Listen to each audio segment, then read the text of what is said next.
Assalamualaikum warahmatullahi wabarakatuh. Buat teman-teman semua yang ada dimanapun kalian berada, selamat datang di Ruang Bincang, persembahan dari Alm TV. Boleh tepuk tangan.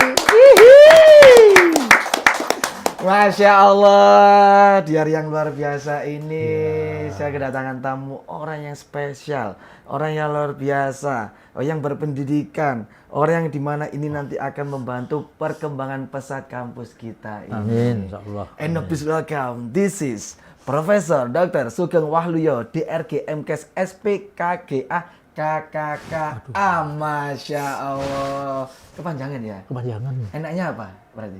Sugeng. Sugeng. Prof, gimana kabarnya? Sehat, Prof? Ya, alhamdulillah. Alhamdulillah. Alhamdulillah. Sebelumnya kita mengucapkan selamat datang ya di ITSK Dr. Supraun ini ya, Prof ya. Terima kasih sudah bergabung dengan kami. Saya ya, Prof, juga ya. terima kasih. Jil berarti ya, Prof ya. Ya. Asik. Jadi hari ini spesial teman-teman. Kenapa spesial? Ini adalah tamu penting untuk perkembangan terutama di FKG di ITSK Dr. Supraun. Insyaallah. Yang dimana ini profesor saya sebelah kanan ini terkenal dengan apa ya istilahnya itu, nama panggung. Nah, kalau di entertain ada nama panggung adalah Profesor Komedi. Sekomedi apa dan seprofesor apa beliau yang ada di sini. Asik. Boleh diceritakan siapa yang akan ataupun siapa yang kemarin-kemarin memberikan nama Profesor Komedi? Ya. Boleh saya menjawab ya? Oh, ya boleh. Ya. Ya, pertama-tama saya sampaikan rasa bangga saya, rasa terima kasih saya bisa hadir di sini menjadi salah satu bagian daripada ITSK Supraun ini. Ya. Jadi sebetulnya kalau istilah profesor komedian itu dari masyarakat sendiri yang memberi memberi julukan itu. Ya, kebetulan kami sama-sama Cak Lontong, sama-sama Indro, Mas Tarsan, ya itu ketemu dan itu ya sering akhirnya berlanjut sampai menuju di podcast. Lah nama panggilan saya Cak Ugeng. Cak Ugeng. Cak Ugeng sebetulnya. Justru profesornya hilang ya? Ya hilang. Sangat humble sekali loh, Prof. Ya kalau itu profesor hanya di gelar akademisi ya. Gelar akademis di universitas. Kalau di sini saya Cak Ugeng aja. Oh, gitu Cak ya. Panggil Dul boleh saya. Panggil Dul enggak apa-apa Cak Ugeng lah. Saya pertama kali kemarin itu bertemu dengan Pak Rektor. Ya, Pak Rektor. Akhirnya sama Pak Dekan juga, sama Pak Warek semuanya. Akhirnya saya ini salah satu tawaran yang menarik. Asik ya. Kebetulan saya sudah usia hampir 72. Hampir 72. Hampir 72. Iya. Tapi jadi masih kelihatan seger loh, Bro. Alhamdulillah. Jadi orang-orang bilang itu pitulas pindo. Pitulas pindo untune telas pipine kendo. Untune telas pipine kendo. Nah, kembali lagi ke julukan tadi. Iya, julukan tadi ya itu.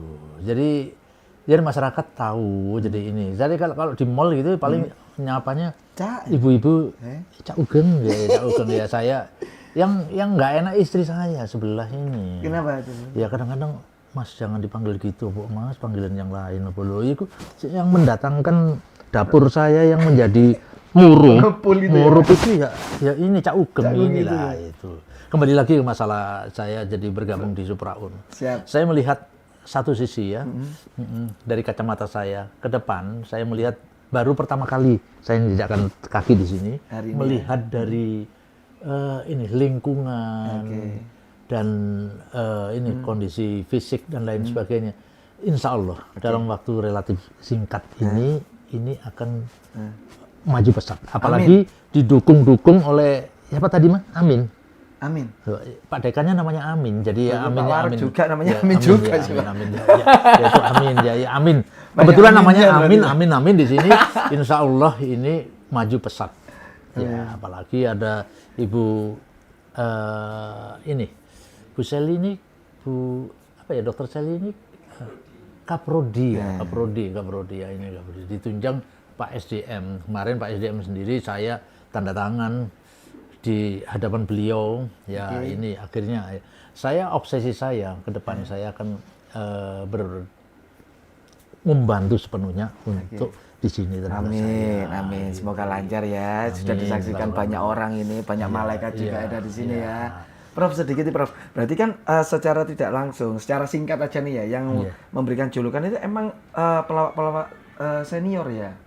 Ya, Cak Ugeng, ya, Cak Lontong pertama Tadi kali. Cak Lontong, ngapunten Cak Lontong, Tarsan. Iya, ya itu ketemu Om Indro. sekedar ya ketemu sekedar aja beberapa kali. Tapi yang inten itu dengan Cak Lontong aja. Kenapa Cak Lontong nggak ketularan jadi profesor juga? Waduh. Kok malah jenengan Saya ketularan jadi pelawak? kepingin ketularan Cak Lontong saya ya. Cak Lontong itu sarjana juga Iya, benar. dari ITS ya? teknik. Ya, dari ITS lah. Cak Lontong mungkin dia kalau jadi profesor paling dokter kandungan, bukan dokter gigi seperti saya. Mungkin kalau Cak Lontong mungkin dokter kandungan kalau jadi profesornya. Nah, ini hubungannya dengan pelawak dan juga dokter dan juga dokter gigi nih. Iya.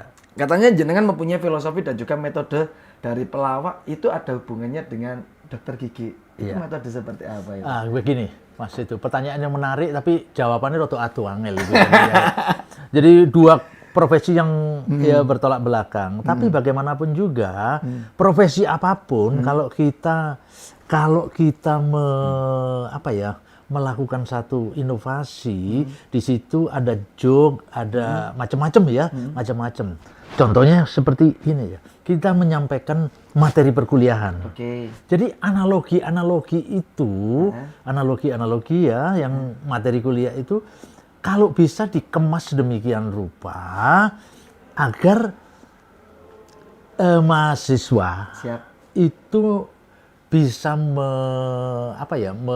mengalami kondisi sehari-hari itu di lapangan. Relate. Ya, itu.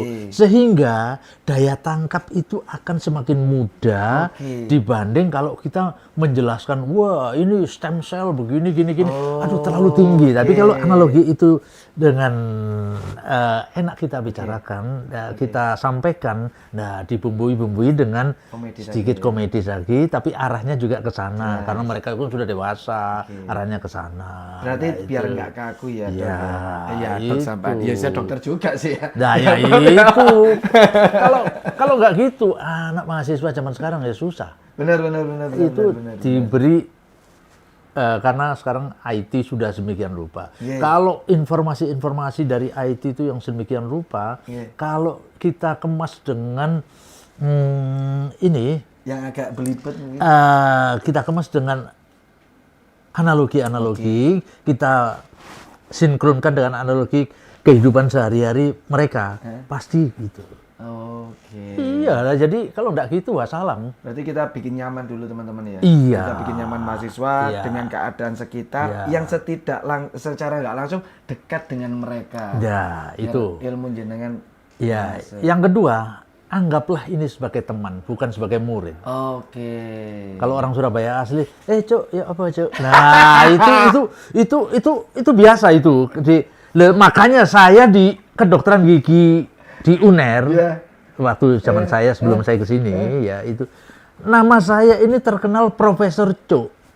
Oh gitu? Iya, jadi Prof. Ugeng ayah, Profesor Cuk, Cak Ugeng, Prof. Ugeng, Profesor Cuk, iya. Jadi kalau manggil orang itu, nggak peduli lanang, nggak peduli wedok, anaknya pejabat tuh, Cuk, sini Cuk. Medeni rek. Ya enggak lah. Bayangkan anak namanya Sri Endang, Tuti, Eli, sopo enggak Eli ya. Nama-nama dulu ya. Iya, sampai sekarang kan namanya Sally, Nita, ya gitu. Itu gengsi banget ya, itu. kalau itu kan susah saya manggil, aduh, kebanyakan mahasiswa ya, mahasiswi. Cuk, sini Cuk. Ya. Tapi mereka ketawa, nggak ada itu. Nggak ada rasa. Ya, nggak ada. Tapi kalau zaman sekarang, kalau dosennya tidak bisa, tidak begitu, artinya dosen biasa, manggil Cuk, mungkin bisa disomasi itu, udah kena. Diwantong di mahasiswa. Betul, Cuk, Cuk, lembong. Nah, itulah. Tapi kalau itu kan kalau ke mahasiswa, kalau ke pasien gimana? Pasien, kalau ke pasien. Saya konsep pasien itu ya, nanti mungkin bisa diadop sama adik-adik mahasiswa dan ini. Di ruang praktek saya itu selalu ada musik. Ada musik. Ya. Kebetulan saya pemain band juga, saya vokalis. Profesor band. Nah, ini saya Yoi. itu. Saya vokalis Yoi. The Professor Band ya itu. Jadi ada musik. Kenyamanan yang didapatkan oleh pasien. Pasien mulai dari anak kecil. Saya kan spesialisasi anak kecil. Oh, oke. Ya. Sampai ke orang tuanya sampai itu. Lansia. Iya, sampai lansia, sampai itu enggak diuntu iki barang ya ada Mas itu. Nggak punya Ya, gigi. Itu. Lah ini setiap kali anak kekil, saya punya lagu-lagu anak kecil. Nah, kalau remaja, yang pasien saya banyak remaja, ayu-ayu itu Mas. Lagu-lagunya itu kekinian, jadi lagu-lagunya Kahitna, lagu-lagunya itu. Kalau pasien ibu-ibu lagunya ya Betaria Sonata. ya macam itu. Kalau yang sudah sepuh-sepuh, Nat King Cole, yang Masya Allah, yang selawas zaman Nabi Yusuf dulu itu, jadi itu sudah, jadi mereka itu nyaman. Nah, terus bicaranya kita itu pasien itu tidak semua orang Jawa kan, ada orang Cina, orang Madura ini. Nah, itulah kita adopt. Kita harus bisa komunikasi dengan bahasa Madura, bahasa Cina, bahasa Jawa yang halus, apapun. Kebetulan saya Bisa semua. alhamdulillah bisa semua. Bahasa Cina juga oke. Jadi bahasa Jawa yang halus, kebetulan ada tadi sebelah saya dari Solo ya itu. Ya itulah yang membuat kami itu. Jadi pasien dimuliakan sedemikian rupa. Bahasa pengantarnya itu ya menyesuaikan. Bahasa Cina ya Cina, bahasa Jawa ya Jawa. Nah itu loh kenyamanan pasien itu. Yang pertama kan ada musik ya. Spesifikasi musik itu. Nah, pasien satu tadi ada musik, bahasa pengantar. Jangan membedakan pasien. Sama Ya. menyesuaikan pasiennya dari mana ya. Ya, yang ketiga, Boleh. bahasa kita. Oh, ini. Bahasa kita itu kalau orang ini mohon maaf ya pendidikan itu ya sudahlah. SD, SMP gitu. Kita nggak bisa, ini harus kita anestesi dengan obat ini. Akhirnya terjadi proses ini tensinya begini gini. Oh, boy, ngomong boy. Nah, itulah bahasa komunikasi sehari-hari kita berikan iki loh. Yang paling penting berarti dari pasien apapun usianya adalah pemahaman dulu pemahaman, ya. Kita harus ngeriset pasien ini. Iya. Latar belakang dalam artian entah itu mulai dari suku, bahasa dan juga background pendidikan. Iya. Biar kita itu tidak terlihat terlalu tinggi di pasien yang emang sebenarnya nggak butuh. Betul, itu. Jadi kita itu nggak merasa diri kita itu paling tinggi di atas dia. Sama nih, esok jak ngomong ya senengane apa bal-balan, iya ngomong bal-balan. Senengane dangdutan, yo melok dangdutan. Itulah. Masuk. Itu yang harus kita. Sebenarnya sama ketika kita dagang ya, Prof ya. Jadi kita menyelesaikan calon pembeli kita ya. Kita mengikuti aja calon pembelinya mau gimana. Akhirnya kita juga memasukkan ilmu-ilmunya dari situ. Betul. Sama ini, Prof. Kalau ngapunten nih, kalau dari lansia sendiri itu yang ngapunten tadi kan ada yang bilang nggak punya gigi itu kan pasti pakai gigi palsu ya. Iya. Ada kejadian unik nggak, Prof? Enggak, kejadian unik itu Nikahan ada Mas. Ada satu. Dok, saya minta dok, yang paling bagus. Yang paling bagus ada. Dibalik Pak. Ya apa? Gigi serinya taruh belakang. Gigi gerahimnya taruh depan. Wah, apik kok sapi Pak.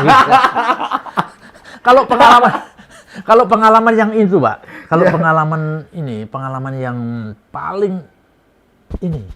Kena gigi palsu. Waktu ke belakang, mohon maaf. Waktu ke belakang, Mas ya. Wahing. Bersin. Mlebu WC, Mas. Astagfirullahaladzim. Gigi palsunya masuk WC. Terus? Yang ngambilnya ada kata, lu ya apa ngambilnya Pak? Ya madep ke sana sampai tangannya. Ya gini, diambil Pak Debrono. Terus, loh saya ini dipakai Pak. Ya ini tak pakai lagi. Pak.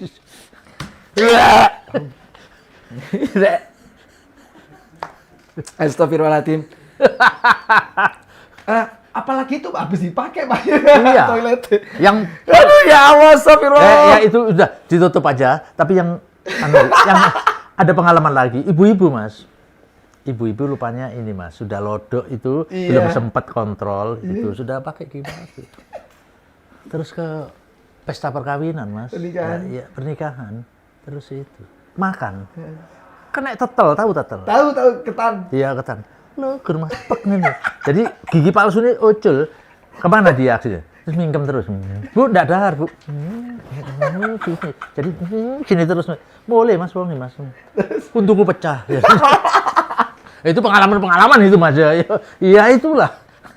Ya itu banyak pengalaman ya. Itu sudah saya sampaikan. Mulai yang pengalaman enak, boleh gak enak sampai mukok-mukok itu tadi ya itu. Nah itu loh Mas. Tapi kan gini ya Prof ya. Tapi kan kalau itu kan akhirnya kan jadi salah satu problem ya. Iya. Dan nantinya bisa disampaikan ke siswa ataupun ke mahasiswanya atau Prof. Betul. Jadi dari pengalamannya jenengan tadi sambil ngambil. Iya itu. Terus kena tetel itu kan gimana cara kita menghadapi berbagai macam usia dan latar belakang pasien. Iya. Nah, kabarnya ini dengar-dengar nih Iya, Prof ya. Iya.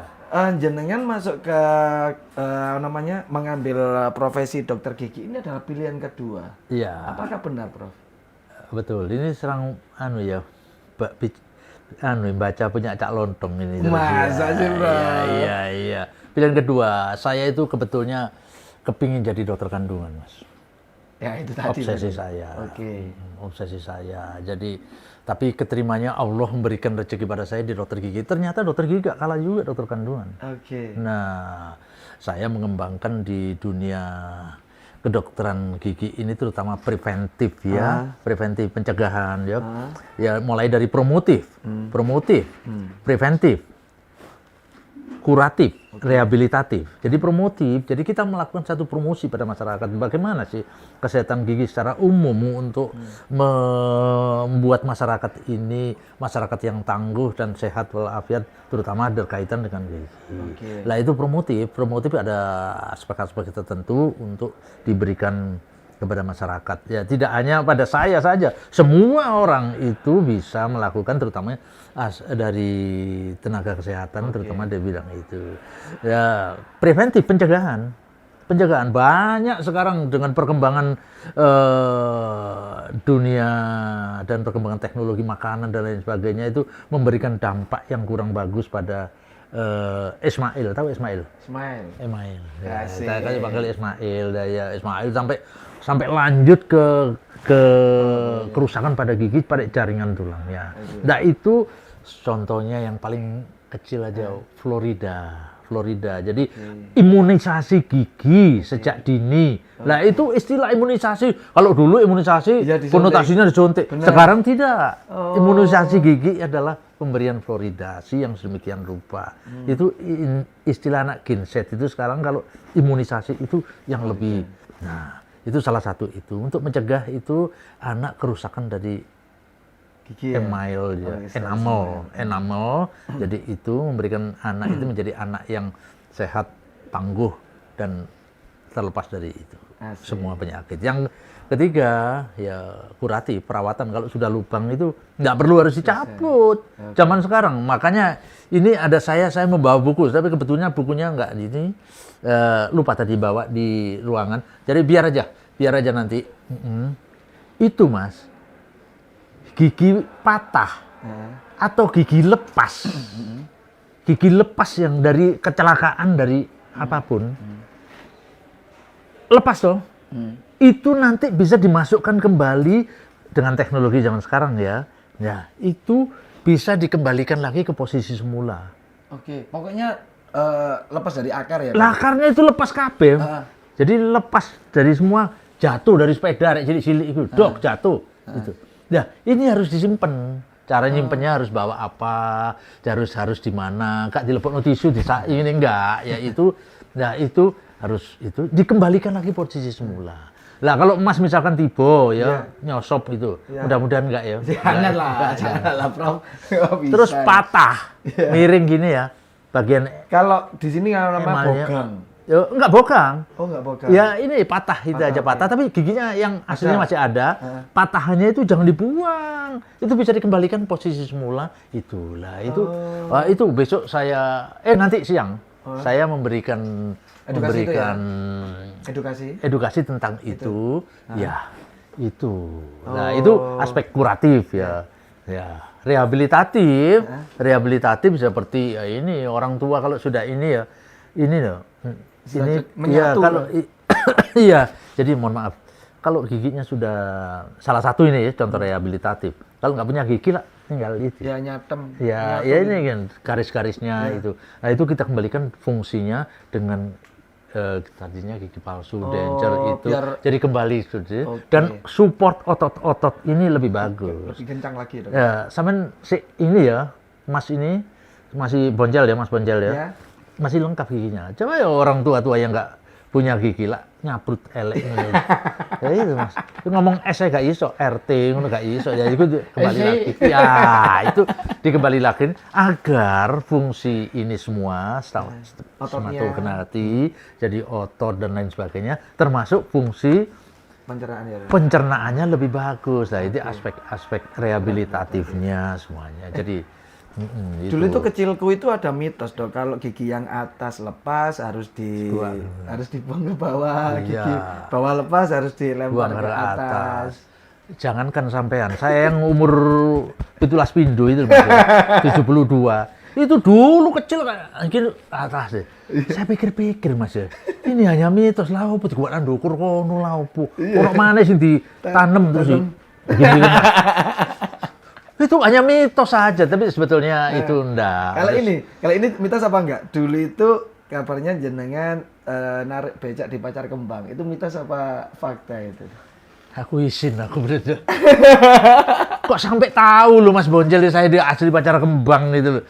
Ya, itu mitos apa bukan? Saya Mas, coba-coba narik becak. Itu ngapain itu, Bro? Saya kepingin dulu Mas ya. Bagaimana susahnya orang naik pengemudi becak itu dengan uang segitu. Saya coba Mas.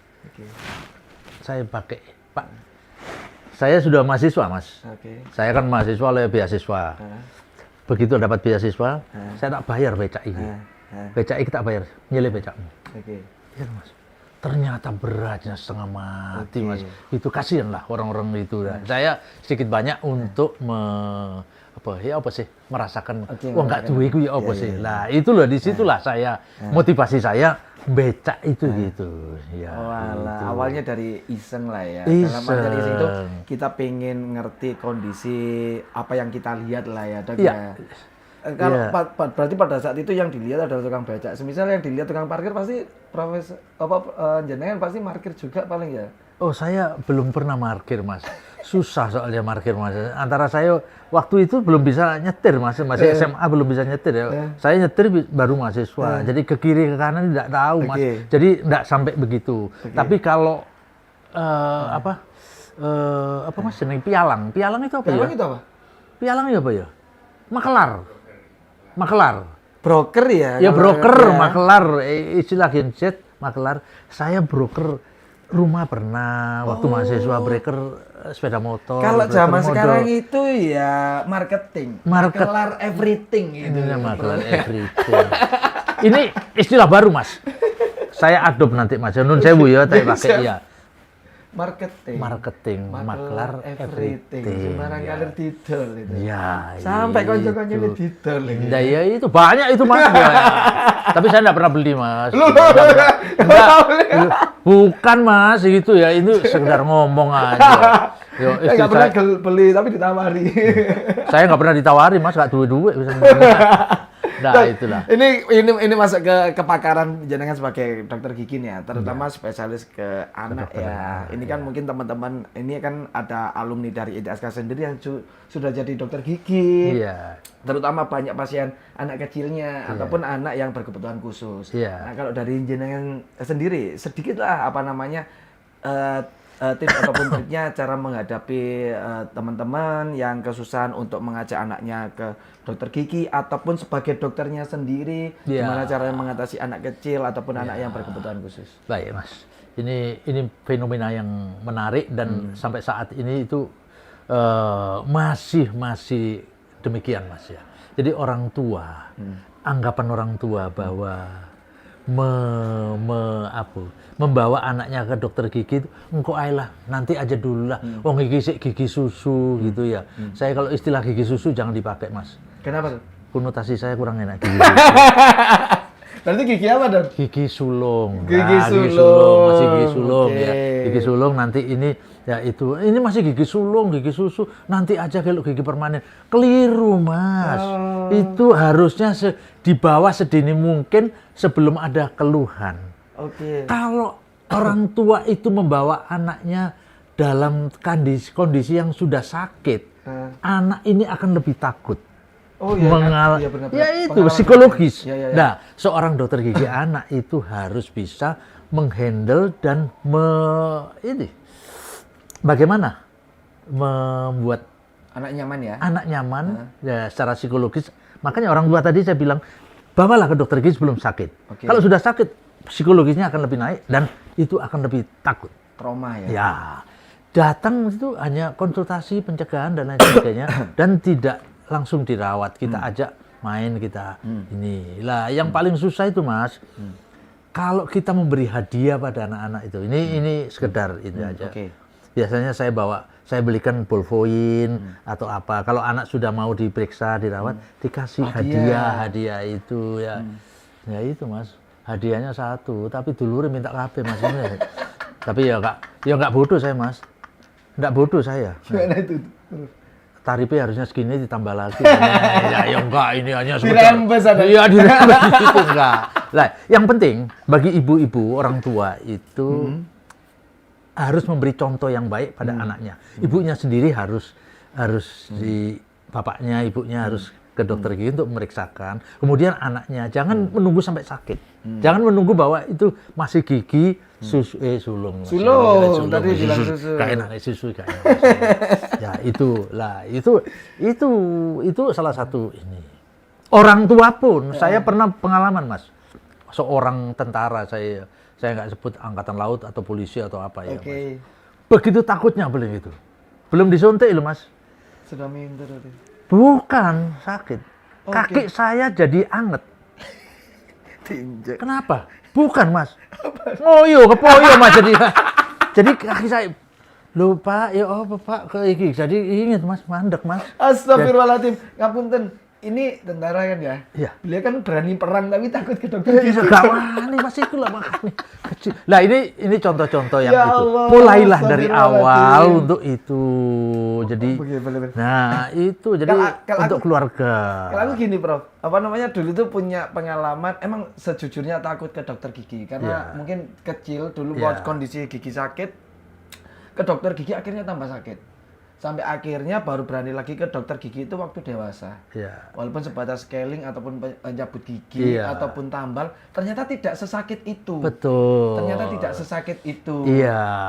Karena yang bikin kita trauma adalah ya mungkin masa kecil orang tua kita yang belum mengetahui tentang timing kapan untuk mengajak anaknya ke dokter gigi. Makanya saya punya nanti tanggal 17 kalau nggak salah ya, tanggal 17 ini saya akan ke Supraun ini, ITSK Supraun. Saya akan memberikan tip-tip bagaimana sih seorang mengelola tentang psikologi anak. Bagaimana mengelola mendiagnosa satu kelainan ini. Nah, itu nanti akan saya sampaikan tanggal 17 ini. Dan Mas tadi, Mas apa? Rudi. Oh, Boncel. Bayar Boncel gak apa-apa Rudi. Ajak diri kita loh, Rudi Boncel. Rudi Boncel ya gak apa-apa ya gak apa-apa. Tadi ada berkebutuhan khusus. Iya. Saya berpikir sederhana. Saya sebagai seorang dokter gigi anak. Pasien itu tidak hanya anak-anak yang normal dalam segi fisik maupun psikis. Itu anak-anak yang berkebutuhan khusus, anak-anak autis, anak-anak Down syndrome, anak-anak yang ya penyakit jantung dan lain sebagainya. Itu harus kita samakan itu. Kita rawat dengan beberapa teori-teori tertentu dan kemajuan-kemajuan zaman tertentu. Insya Allah ini akan saya bawakan nanti ini di ITSK Supraun ini. Saya kebetulan ke dokter gigi, inilah Oke. Ini semuanya akan saya bawakan semua. Berarti secara tidak langsung mungkin teman-teman ataupun audiens, visi dan misi dari Profesor Komedi ini juga selaras dengan visi dan misi dari ITSK Dr. juga. Supraun, terutama di kedokteran gigi ya. Iya. Karena kenapa? Nggak cuma dari teknik, dari medisnya, Iya. ataupun bahasa-bahasa medisnya, tapi juga kedekatan antara kitanya sebagai dokternya Iya. ke pasien ataupun Iya. sebagai dosen ke mahasiswa. Iya, Jadi semuanya kedekatan itu. sosialnya juga dibangun. Iya, betul. Nggak cuma Betul. kita teori praktek, Iya, betul. tapi kita juga bikin nyaman mahasiswa, bikin nyaman pasien. Iya, Dan secara nggak semuanya. langsung itu kita mungkin saya sebagai pasien lah ya, Iya. pasien itu pertama nggak takut dan trauma healing saya itu terobati ketika mempunyai dokter gigi yang dimana belionya ini Iya. itu pro dengan kita lah ya. Dok. Iya.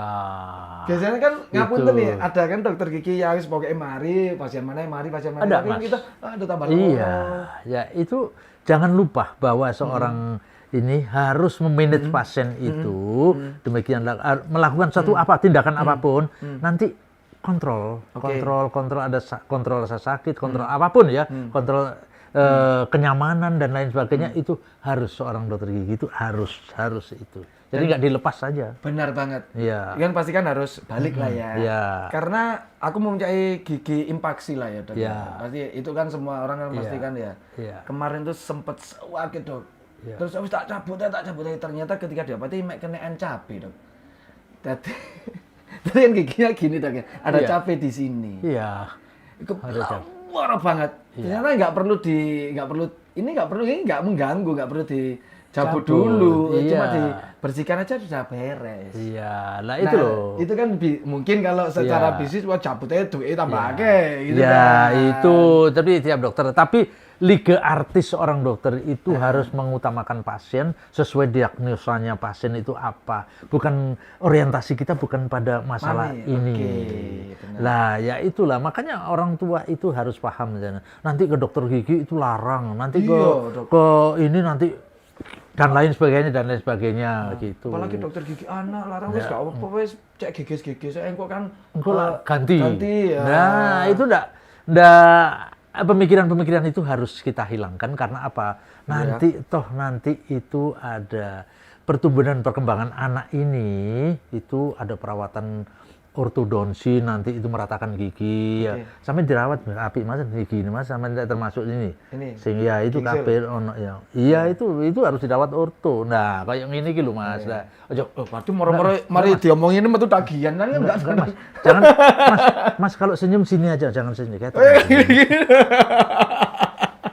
sorry, ini hanya joke saja. Itu perawatan orto. Nah, jadi kalau dibiarkan terus gigi ini yang lama gigi sulungnya belum tanggal, ini sudah tumbuh dulu berdesakan Mas, rahang tidak bisa berkembang dengan bagus. Nah itu harus perawatan orto, itu lebih mahal lagi. Benar, benar. Makanya preventif itu jangan sampai tumbuh kembang rahang ini menjadi satu hal yang menyulitkan.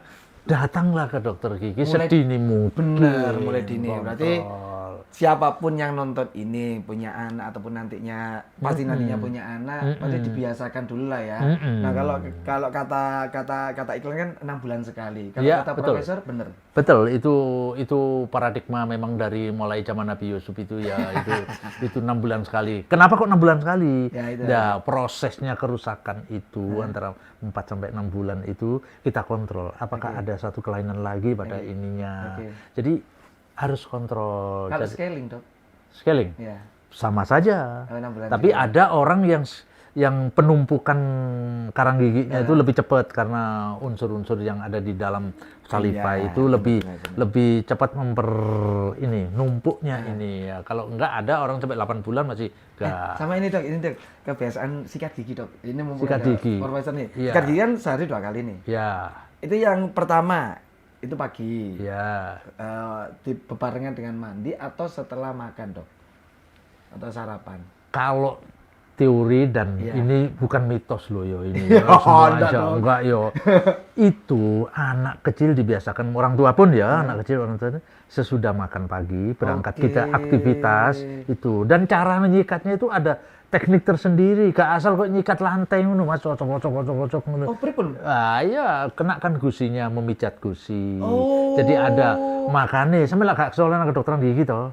Ya gak ero, makane gak ero. Makanya kalau di sana nanti diajarkan bagaimana cara menyikat gigi, memijat gusi dan lain sebagainya. Oke. Nah itu. Yang kedua, sebelum tidur. Oke. Kenapa sebelum tidur? Ngapunten, berarti bukan mandi sore ya? Bukan mandi sore, sebelum tidur. Mandi sore mangan opo gak apa-apa, Mas. Mangan sopo sandal sorry sandal sampean. Ya makan sembarang ya. Terutama yang kariogenik, yang manis-manis dan lain sebagainya. Enggak masalah. Jangan melarang anak kalau mangan coklat. Oh, jangan. Anak biar aja bayar. Malam hari kalau anak belum bisa nyikat ya ibunya nyikat anak. Tapi malam hari kenapa? Aktivitas dari mikroorganisme Streptococcus itu, namanya Streptococcus ya, itu kalau kita rest istirahat, dalam saliva itu kan ada Streptococcus ada, apalagi kalau nggak sikatan, itu makin aktif sehingga sedikit demi sedikit akan menggerus, dekalsifikasi dari Ismail tadi, enamel tadi. Nah itu. Kalau kita nih sebagai orang dewasa ataupun sebenarnya kan sudah nggak tumbuh gigi lagi ya dok. Iya. Perawatannya kan salah satunya dengan mengkonsumsi buah. Konsumsi buah, ya itu boleh. Benar. Ya.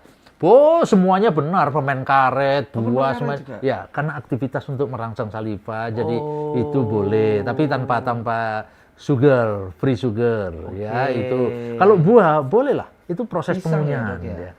Pisang kalsium, boleh. Dok, ya? Ya boleh, kalsium boleh, kan itu ada pisang macam-macam ya, buah banyak macam itu sarinya yang di situ itu yang kita di samping untuk tulang dan gigi dan untuk semuanya kan, nah itu bagus. Berarti kalau tadi kata jenengan itu ketika kita sikat gigi sambil memijat gusi, terus kalau gusinya berdarah? Ya Mas, nek nyikat makanya aja kok nyikat lantai masih kosong berdarah. Salah dari teknik penyikatan. Iya. Itu dari atas ke bawah. Kalau yang bawah dari bawah ke atas. Gini loh Mas, diputar gini ya, diputar gitu. Gusinya kenakan. Kenapa dipijat? Karena itu stimulasi pada gusi agar gusi tetap sehat. Nah itu. Jadi gak antal giginya tok enggak lah ya gini Mas loh. Ya gini, nah dari atas itu ke bawah di gini yang kiri kanan ya. Iya, wis ngono mari apa maneh ke susu ya, wis susu. Sampai we. Nah, itu enggak Mas, ada tekniknya sendiri jadi biar bersih, sela-sela biar bersih, gusinya sehat, sela-selanya bersih dan lain sebagainya. Terakhir Dok, sebelum kita penutupan ini Dok ya, sebelum kita berpisah hari ini. Seberapa penting keadaan kebugaran seorang dokter, terutama dokter gigi? Ya.